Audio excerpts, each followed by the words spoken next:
Well, it's official. I've dropped out of my open water course. This week's video is a little different to my usual travels. I spent a full week in Koh Tao in Thailand, a paradise island by all accounts. But I hit a wall here unlike anything else on my trip so far. I hope you'll stick around to find out what happened, and as always, be kind.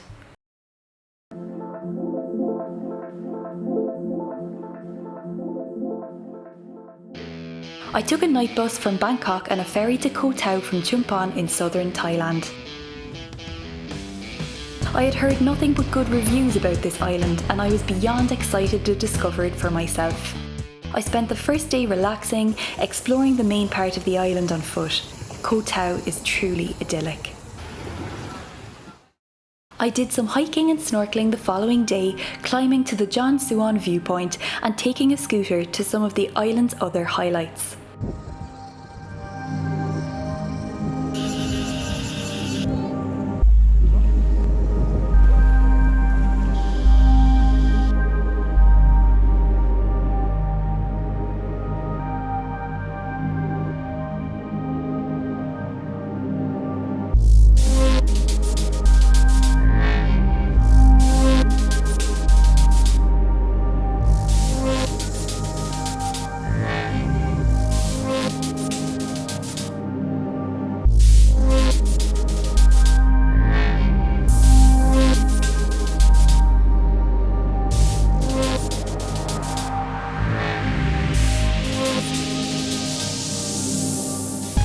On day 3, I made some friends and took a snorkeling day trip. We went to 5 different spots around the island, including the renowned Koh Nang Yuang. So we're just entering Koh Nang Yuan Island now. It's very busy, but very exciting. The water is insane. This is so insane. Like, the water and the sand, the little sand spit. Absolutely amazing.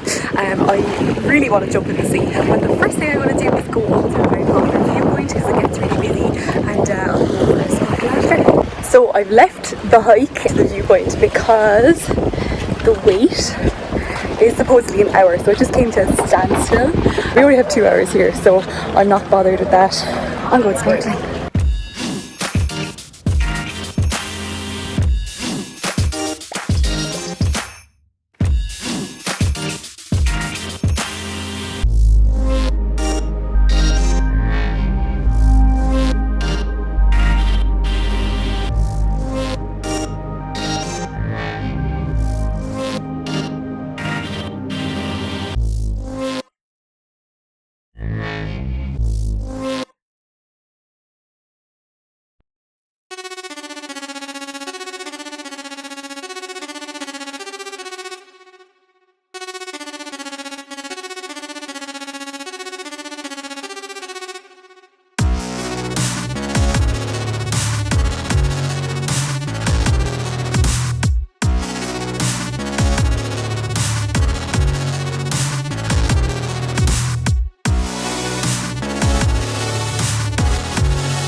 This day was truly incredible, and I was enthralled by the wonders found under the sea.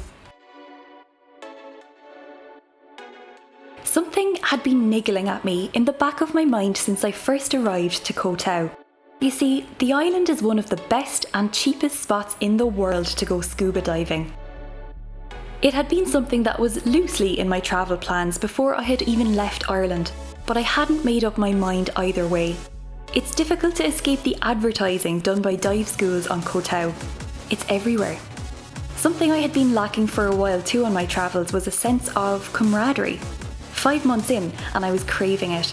A sense of accomplishment by learning something together with new friends, united in experiences. I had convinced myself it was time to sign up for my open water course.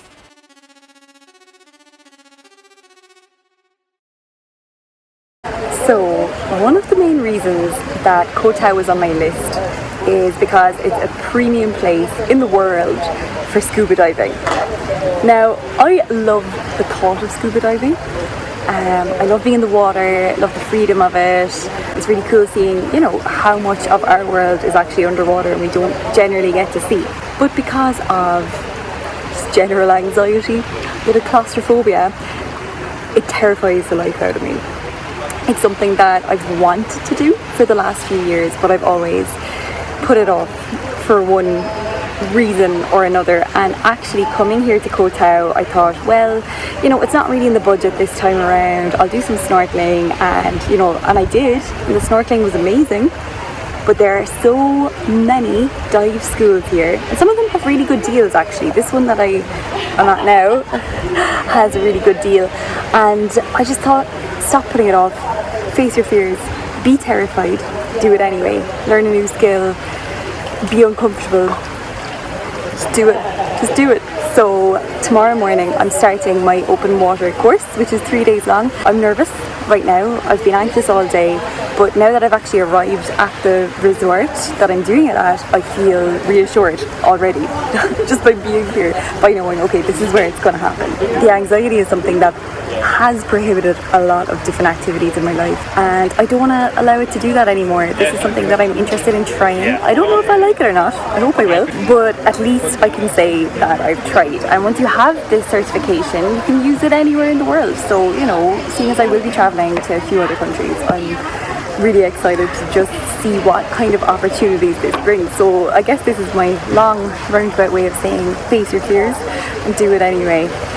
I'll keep you guys posted on how it's all going, but I'm nervous, and now that I'm here I'm actually really excited. I just want to start, just want to get into it, I want to get into that water.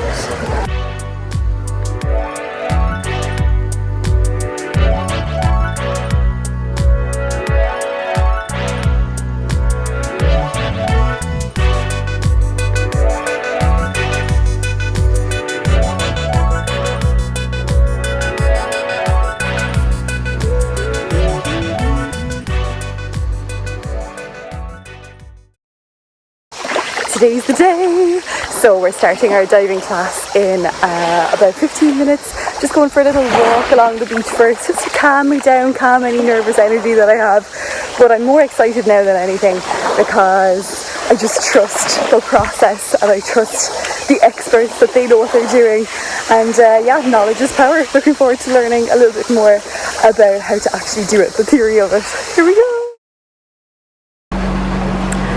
Well everybody, day one done, and honestly I feel awful. That was extremely uncomfortable for me.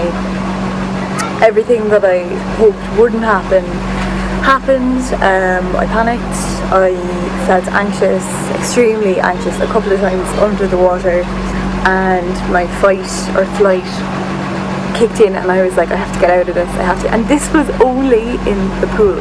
We were just in the pool, now it's a deep pool, just kneeling at the bottom of the pool, and I was like, what, like my heart, like, I couldn't, yeah.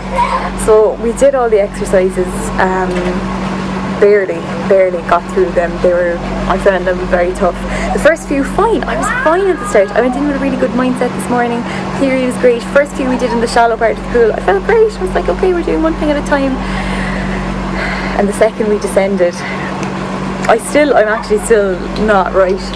I'm shaking. I don't know if like my brain is so fogged up with anxiety that I actually can't even imagine being in the water, in the sea, and you know, the idea of having to stop and do your safety stop and not just ascend if I feel like ascending. I haven't felt like this in years. And I don't know what to do tomorrow. I'll take the exam, I'll take the written exam. The theory is fine, it makes sense to me. But the practical side, I can't physically envisage myself doing that tomorrow, like going down into the sea with the distractions and everything. I just can't think of what to do under the water. My brain is fogged up completely with panic, and I don't want to fail and I don't want to run away. I have to listen to my body as well, and if I'm panicking that much,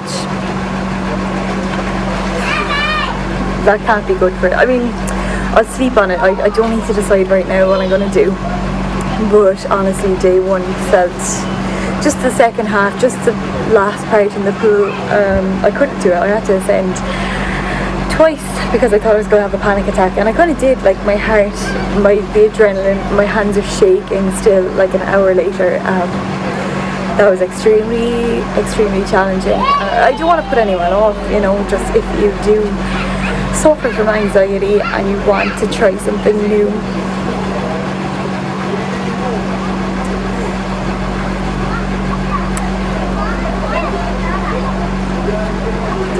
It's such a block, you know. I don't want to get emotional on camera, but it's such a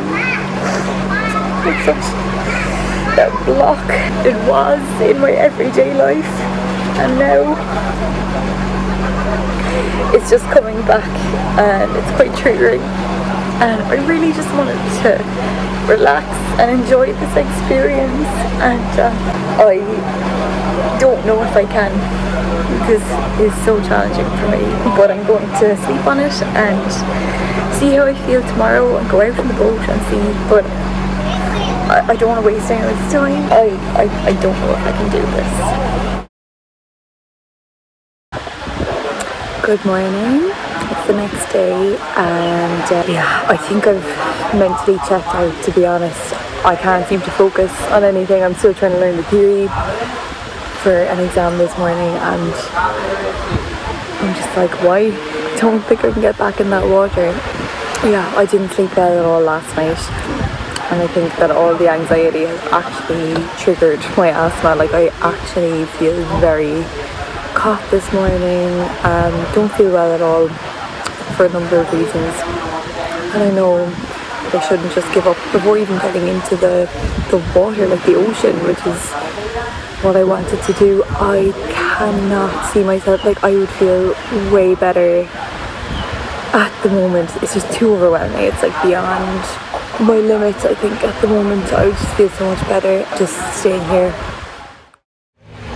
Well, it's official. I've dropped out of my open water course, and I feel relieved, to be honest. I don't feel like I'm missing anything because, well, obviously I am, but just the way that I feel, it wouldn't be worth it. It wouldn't, I just wouldn't feel good about it. And it's so crazy because last night and this morning, like, my asthma has been at me. I've had to take the Ventolin inhaler a couple of times, and it's like the psychological is exasperating the physical, and that is a real issue, you know, the asthma. And yeah, I should have gone to a doctor first, but honestly I didn't know I was going to do this.